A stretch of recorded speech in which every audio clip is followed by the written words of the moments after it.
Many people involved in Christian work just don't know what Bible telling is and how it works.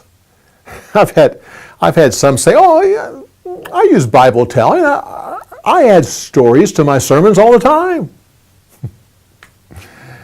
Or others that say, Bible telling, yes, that's for children. But for the adults, we need good Bible preaching. Or there's those say, I've heard of that. That is used on the mission field to work with people who can't read. Of course, everyone in our church knows how to read. And then there's a few that start to understand that Bible telling is not these things, but it is a whole different approach to the Bible. They say, wait a minute here. That may be effective, but do you mean I have to give up my preaching and just stand there and tell stories? In all these areas, there's just a misunderstanding. And believe me, Bible telling is too valuable to miss it because of misunderstandings. It's our purpose over the next few film clips to try to explain to you a little bit about how Bible telling fits into the overall ministry of presenting God's Word to God's people.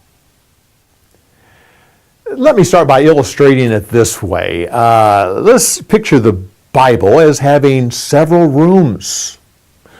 Over here, we have the analytical room. This is where you approach the Bible as an analytical study, as a analytical argument, going for a particular purpose. About 10% of the Bible is written in the analytical room.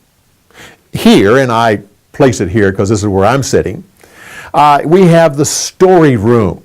About 75% of the Bible is written story form. It doesn't give an argument for it. It doesn't explain it. It just gives the story.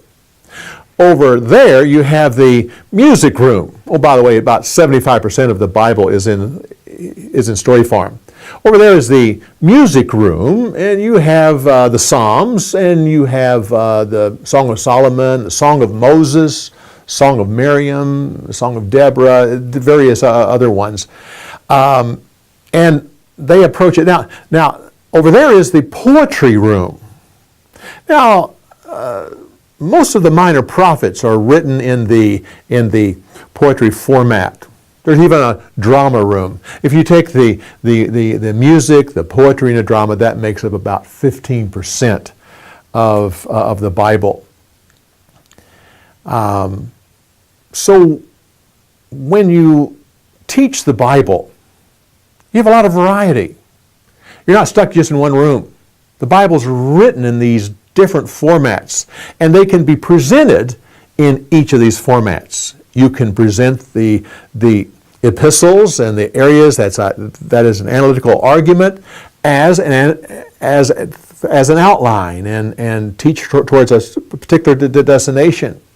There's the stories that you can tell as a story, or the music that you can sing, and so on and so forth. But there's even more variety than that. See, from each of these rooms, you can deal with the rest of the Bible. In the analytical room, you can take a story and you can outline it, and you can put applications there and teach it with a PowerPoint and with written studies, or the same with a poem. From the story room, we can tell a psalm as a story, or we can take an epistle and tell it. And from the music room, you can sing all these things. So you see, there's a lot of variety.